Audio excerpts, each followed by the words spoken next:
Hello, everyone, and welcome to COVID Conversations with a Lawyer. My name is Izzat, and together with Cynthia, we will be moderating today's episode. For today, we will be focusing on how this pandemic has affected the fintech industry in particular. This episode will also focus on my background. Okay. In particular, this episode will focus on the peer-to-peer online lending industry in Indonesia and how an increasingly important area of fintech in Southeast Asia and how the resulting regulations on loan restructuring brought about by Indonesian authorities are impacting consumer loans and alternative lending there. We are very fortunate to have here with us today Mr. Aidil Zulkifli to share his expert thoughts on how COVID-19 is affecting the fintech industry. Mr. Aidil graduated from NUS Law in 2010 and briefly served as a commercial lawyer in Duane Morris and Selvum LLP. A keen technopreneur with a great interest in fintech peer-to-peer lending, Mr. Aidil then founded UangTeman in 2015, an Indonesian online short-term loan service platform licensed by the regulator, which provides loans to individuals with limited credit via a cost-effective, efficient, and transparent process. Mr. Aidil currently serves as UangTeman's Chief Executive Officer. Thank you, Mr. Aidil, for joining us today. Hope you're doing well amidst this pandemic. It's my honor to join my alma mater in this endeavor to share views on my experience so far. Thank you, Mr. Aidil. It's a pleasure to have you here on COVID as well. Now, before we kick things off proper, I could not help but notice that you are actually an alumnus of NUS Law, as you mentioned, and actually spent a few years in commercial practice before making the switch over to fintech startups. As young law students ourselves, we are very interested to know about what motivated you to make this switch and whether this choice was difficult for you, or were there skills that you had acquired from the legal industry that were transferable to the fintech industry and to the seemingly uphill task of setting up your own fintech company in a foreign country like Indonesia? I think mine was an accident, to be really honest with you. I was basically working as a lawyer, right? In particular litigation. I had a secretary who got in trouble with illegal money lenders in Singapore, the loan sharks in Singapore, and I was wondering why isn't there a better solution for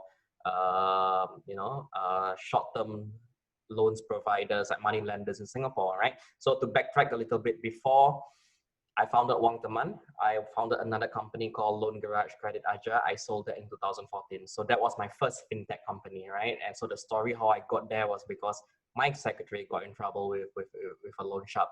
And I was wondering, could there be a better solution? And at that point of time, all the startups was quite a big boom in Silicon Valley and Singapore and what else, right? So I managed to get funding. I ran the company and then I switched. Then I sold the company in 2014. Now, why I founded UangTeman is because in my old company, I realized that the banks were not really providing credit to individuals who really need them. So there is this saying in banking and finance that the banks will lend you when you don't need a loan, right? If you need a loan, they will not lend you. So that's basically a saying in banking and finance. So I thought of a solution. Why not we create something that really serves a purpose in Indonesia, which is a huge emerging market. We have 270 million people in Indonesia, and I just went for it, right? And this ties me back to my experience as a law student and also as a lawyer. Do you know the reason why I dared to go there into Indonesia? Because there were no laws at that point of time that said that I cannot do online lending. So as you guys know, if there is no law that says you can't do something, then by legal definition that you can, right? So the interesting thing about my background is that I credit my legal background as one of my contributing factor in which I was able to navigate the initial lack of regulatory clarity in Indonesia. Obviously, I know Singapore law is very different from Indonesia law. That gets some using. You have to get used to it, right? But I think at the end of the day, I think it's my legal background that was able to aid me in helping me understand the legal context, the legal background, the legal environment in which whether I can or cannot do something, right? So if you ask me, was this choice difficult for me? I don't think so, because it was something that I was passionate about, still passionate about 6 years on, right? And I would say that setting up a fintech company in Indonesia now is so much easier than it was 6 years ago when I did this, because we set up Indonesia's regulatory framework for online lending. And in particular, I help the government of Indonesia, the financial services regulators, to understand the business model, understand the risk, understand the upside and the downside. And I think the fact that I saw that I initiated or I pioneered this industry and I helped the regulators set up a framework, that is an honor that I don't think not many people can say that they have in their lifetime as a lawyer or as an entrepreneur. And also one final point is that, given my background also as a lawyer, I mean, like I'm right now one of the directors in the Online Lending Association in Indonesia, and I've been given the honor to head up the task force to look into customer data protection in Indonesia. So over there in Singapore, you have got your PDPA, right? Your Personal Data Protection Act.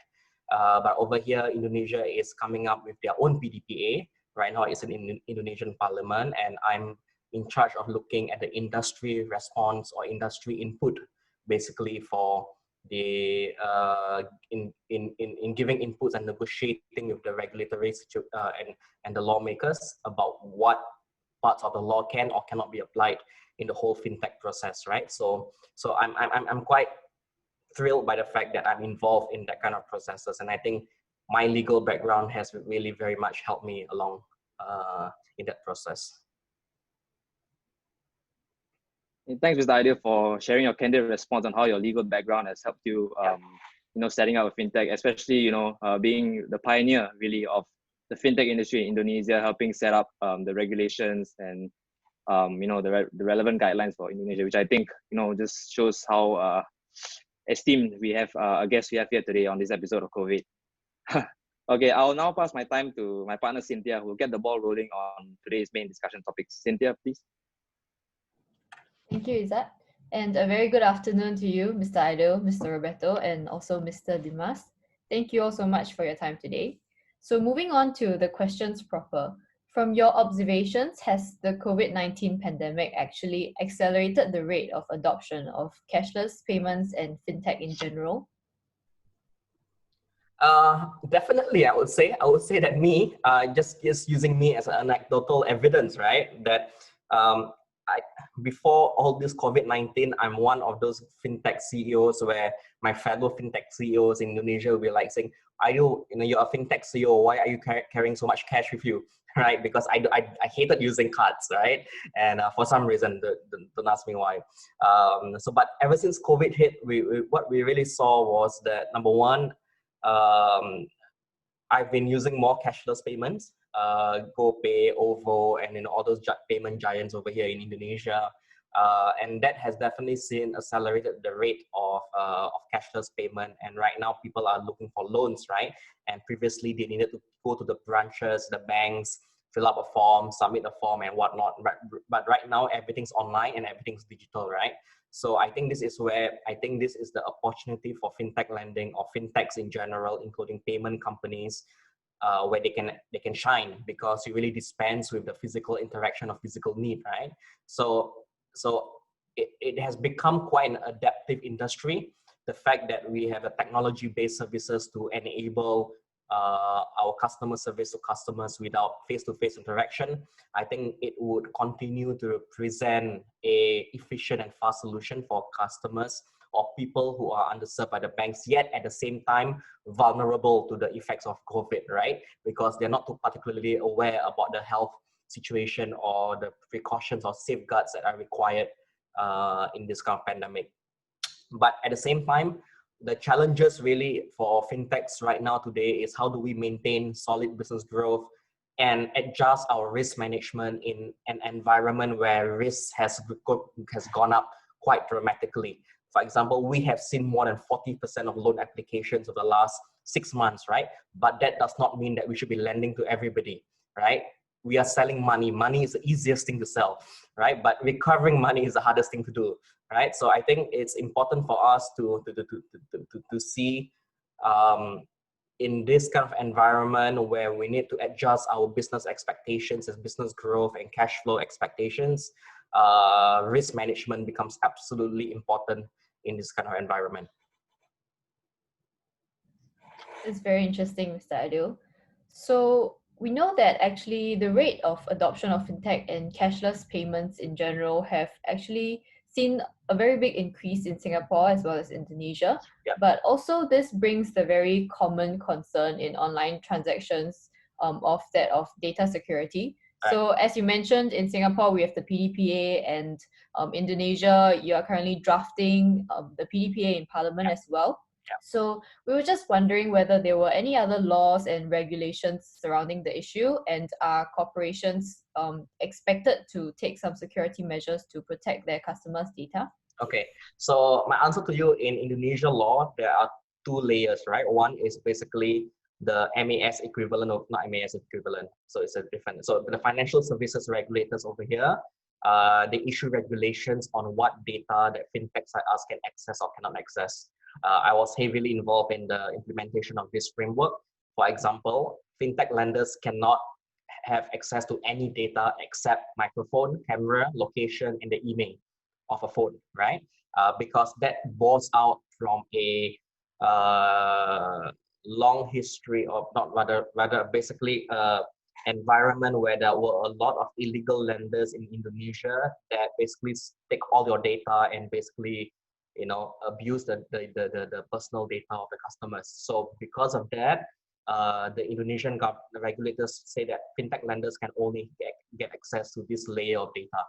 Okay, so that is at the regulatory level. Now, at the statutory level in Indonesia, there is the laws relating to IT, to information technology, right? So it's quite a wide law in the sense that it covers quite a bit of, it's quite overreaching, if I may use the word, in the sense that everything can be covered under that law, right? And if you use data illegally under the statutory, and in that particular statute, you can be liable for penal penalties, right? Prison or fines, right? So I think in that sense, that is the regulatory environment under which we are operating today. But moving forward, as I've shared with you, right now they are working on a PDPA equivalent in Indonesia, and hopefully by October or November, it will be gone for the first reading in Parliament in Indonesia.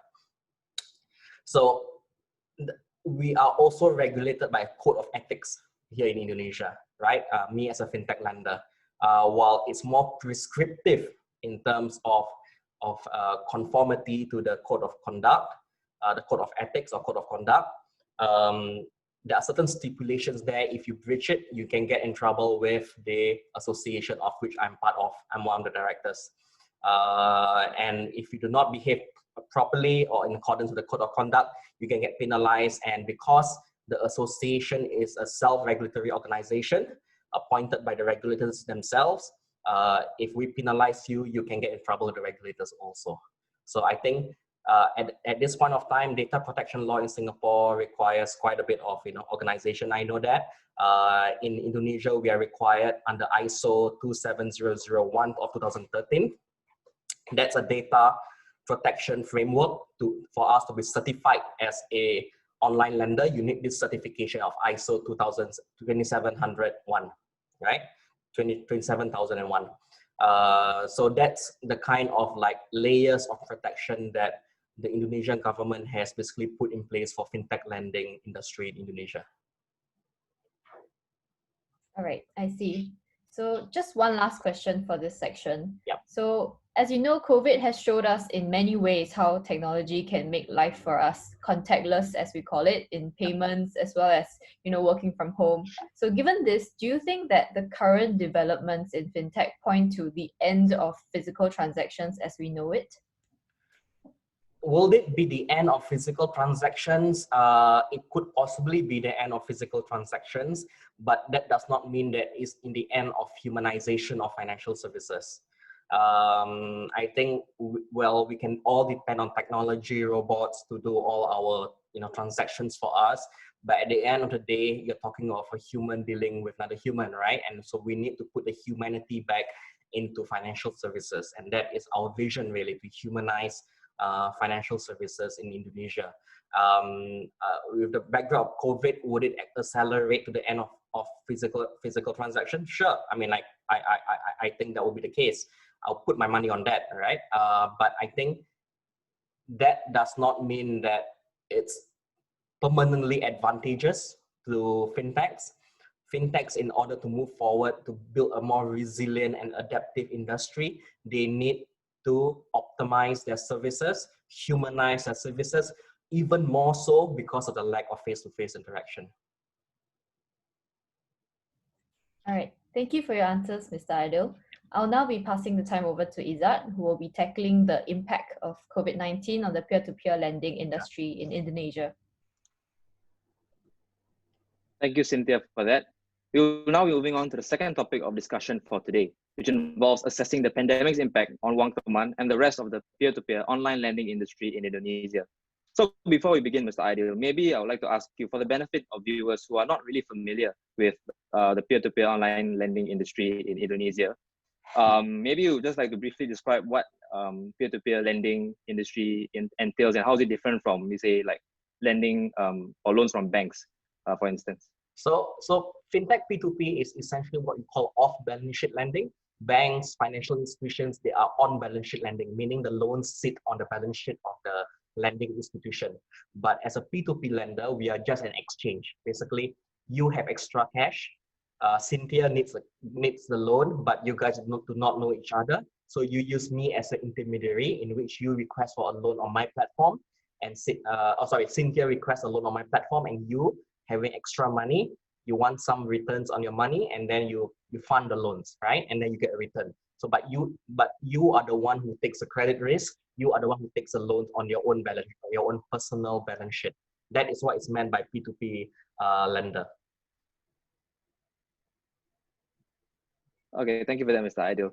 So, Mr. Aidil, as you mentioned, I think you were the first pioneering like people to go over to Indonesia and set up the fintech industry, a fintech company there, which has grown to become one of the most viable industries in Indonesia today. So maybe in your view, what makes Indonesia such ripe ground or fertile ground for the growth of P2P online lending companies, as opposed to Singapore, which P2P online lending is not really a big thing? Yeah. Let me share with you some figures. Yeah, 270 million people, half of which is in the middle class. Internet penetration is more than smartphone internet penetration is more than 100%, which suggests to say that some Indonesians have more than two phones or two or more phones. And every year, the regulators themselves say there is a credit gap of at least $73 billion that the banks are not lending out. If the banks are not lending this out, who is, right? So it goes back to the informal lending market, and that is where we are here to bring transparency to the whole industry, and that is the reason why I've jumped into Indonesia. We have completely no connections whatsoever. I came to Indonesia. It helps that my name sounds Indonesian and I can speak a bit of Bahasa Indonesia, and I basically built this industry. Thanks for that. So would you say that peer-to-peer online lending companies, as opposed to banks, will attract a different kind of demographic? So for instance, like people who need quick loans or quick money in certain circumstances. Sorry, can you repeat that question again, please? So would you say that like peer-to-peer online lending companies like UangTeman attract a different kind of demographic as opposed to banks? So people that need quick money. So we attract what we call the B and C segments of society. And these people are what you call the underbanked, where they have a bank account, but banks do not give them credit. So our market segment is very well defined in that way, that you must have a bank account, but the banks are not giving you any loans or any credit. I see, I see. Thanks for that. So let's move on to the next question I have, because Mr. Aidil, as CEO, you will have the ability or the chance to assess firsthand the impact of the COVID-19 on not just your company, but on the industry in general. Yep. So just based on some brief research that we did, we discovered that some important statistics for companies like UangTeman would be the number of loan requests that you get, as well as the number of non-performing loans. So has the pandemic affected these numbers? Have they increased the number of loan requests? Have they increased non-performing loans as a result? And are there any steps that UangTeman or the fintech industry and in general has taken to mitigate these kind of numbers? I think one statistic that we UangTeman, we have the same as everybody else in the market, is that number of loans requests on our platform has increased tremendously. In our case, it's 40%. But the trend in the industry is that NPL is going up around 7% at this point. But on the NPL point, UangTeman's NPL has gone down from 5% in January to 4.5% in last month. Right? It has actually gone down. The reason why that has happened is because we are very particular or very conscious of the fact that we need to improve our risk management and be more conservative about who we lend money to. Right? And that's the reason why we are able to get our NPLs in control. But the need for financing is highly significant. And hopefully once this COVID situation is under control, then we can selectively and increase our risk appetite to lend more to Indonesians. Thanks for that. So just maybe one small follow-up question. So I think you mentioned earlier that your target demographic is B and C, like areas of population. So how do you strike a balance between catering to these B and C segments of population and also ensuring that the risks that UangTeman takes in this pandemic are mitigated? We have to continuously make sure our technology is on top of the situation. We must be fully aware of the macroeconomics that is happening in Indonesia, which industries are being laid off, which industries are suffering the most under the COVID situation. Give you an example. We have stopped lending to individuals who are working in the hospitality, tourism, F&B space, because we consider those industries as absolutely high risk during this pandemic, right? So that's an example as to how we are dealing with the risk situation here. Okay, thank you so much for that, Mr. Aidil. Cynthia will now touch on the more legal aspect of this episode, with particular focus on the regulatory guidance given by Indonesia's Financial Services Authority, or the OJK as it's known in Indonesia, I believe, and the consequential legal impact on the online lending industry in Indonesia. Cynthia? Thank you, Izzat. So, Mr. Aidil, you mentioned just now that in the online lending industry, you have a code of conduct, which is under the organization in which you are on the board of, as well as you have laws and regulation from the OJK as well. Yep. So we were just wondering whether the COVID-19 has actually brought any new laws or regulations into the mix, and also how have these regulations affected UangTeman? Well, to be honest with you, there is a new law that OJK has given. That is basically the restructuring of loans. However, that only applies to on-balance sheet lenders like banks and financial institutions, because these guys are balance sheet lenders, right? So that's why the authorities have a jurisdiction to basically force them to restructure the loans for those who have been affected by the COVID-19 situation. I think this is similar to that in Singapore, where the time bar, or basically the period in which somebody can demand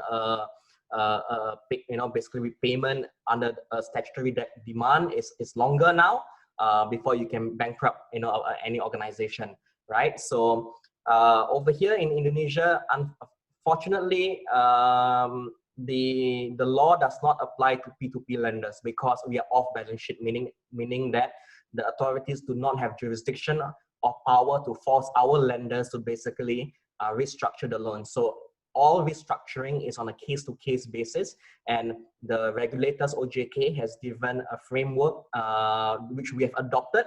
We adopted it voluntarily, not as a matter of law, right? So that this is a very important distinction, that we are open to restructuring, but we want some guidance from the regulators, in which case they have already given us guidance. We use the same standards as to the banks and financial institutions. Thank you for that. So would you say that currently the legal and regulatory framework in Indonesia for loans, for smaller loans such as the peer-to-peer platform for Yeah. yourself is currently inadequate? And do you think there should be more safeguards for lenders as well, given that currently the risk of defaulting may also be higher? Um, I think not. I wouldn't say it's insufficient or inadequate. I think that the government has done a light touch first, because bearing in mind also that all loans on our platforms are insured by credit insurance, right? So it really doesn't matter the risk. The risk is now it's on the insurance companies now who have taken the risk of default, right? So we are required by law to take out credit insurance on all the loans that we have. So that's why I think that influenced the OJK to decide that maybe on a P2P lending, because it's literally a peer-to-peer kind of situation, we should do a light touch regulation on them, right? So I think that's something that that needs to be borne in mind. And also the fact is, the reality is that the P2P industry in Indonesia is relatively new. You can't compare 5 years to decades of the banking industry. So I think a light touch is something that is the industry should have. And furthermore, the standards, it's always up to the P2P platforms to decide on the standards that they want to adopt, right? The government has really given their standards, and I think that's something that they can really look into. All right. So would I be correct to say that your stance is that money lending should be more freely available and that regulations should not be so strict on such companies? Regulations should be slow in terms of should be slow in regulating. Basically, I think the regulators should look into it in a more circumspect manner. And I think the regulations that we have today is really sufficient for what the industry needs. And in fact, I think there's a need for consolidation because there are just too many players in the market today. And I think the regulations today in itself is really quite accommodative. I think the most important point here, which is not being addressed, but will be addressed, is really the data protection. In which I mentioned just now that the Indonesian Parliament is looking into the PDPA of Indonesia that was likely to come out in November or December this year. So I think with that kind of layer of regulations, that is more than enough for us to grow the industry. All right. So actually in Singapore, for context, the PDPA actually places a few bars on advertising of loans for licensed creditors to the consumers as well. So would you be expecting these regulations to also be in play for the PDPA law in Indonesia? There are already standards in which how we should advertise our financial services to the public. So that does not fall under the auspices of a PDPA version in Indonesia. That's already covered by guidance and regulations of OJK, as what banks, financial institutions, P2P lenders like us can advertise. So it's pretty standard stuff. You cannot be misleading. You need to ensure that you show the percentage rate that is applicable, that sort of stuff, right? So that's already in existence. All right. Thank you for your answers, Mr. Aidil. So now, if you recall, we started this interview with asking you on how you ended up in the Indonesian fintech industry as a Singapore law graduate. So to conclude this interview, we would like to ask you if you have any advice for lawyers or new students who are looking to take the plunge into fintech. Don't do it. No, I'm kidding. But I would say that if you want to do this into fintech, you need to find a real problem to solve. What is the problem that you're trying to solve here, right?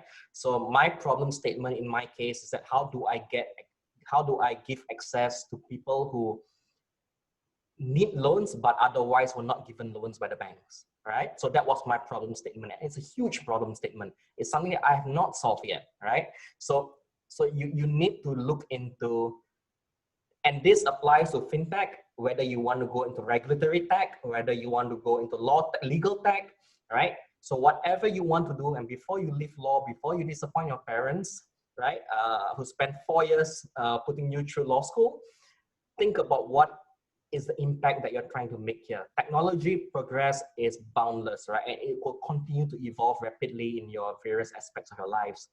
But the question is, if you have found your problem statement, the next question is why you, why now? What makes you in a good position to solve that problem, all right? So I think about those things, because this could potentially be a life-changing experience for you, as it has been for me. And find a solution to these problems. Then how can you make the world a better place? I know I sound very iffy when I say making the world a better place, but until you start deploying your solution and you see how your solution has impacted people, at least over here for me in Indonesia, that will be the main thing that will drive you through all the problems that you will face building a company. So I would say that find a problem worth solving. That's my long and short of it. All right. I'm sure you've done actually a huge part already in trying to solve the problem that you've identified in your years of experience in fintech, as well as your transition period from Singapore into Indonesia as well. Yeah. So that's a very nice wrap up for our interview. Thank you so much, Mr. Aidil, Mr. Dimas, and Mr. Roberto for taking the time off to attend our interview today. And thank you, Mr. Aidil, for your unique insights on how COVID-19 has affected the fintech industry as a whole, as well as the future outlook for fintech. On behalf of the COVID team, we would like to extend our gratitude for you for being so candid and willing to share about your experiences and your expertise. And we've definitely learned a lot from you today, and I'm sure our viewers will too. With that, we hope you've enjoyed today's interview, and thank you so much and stay safe.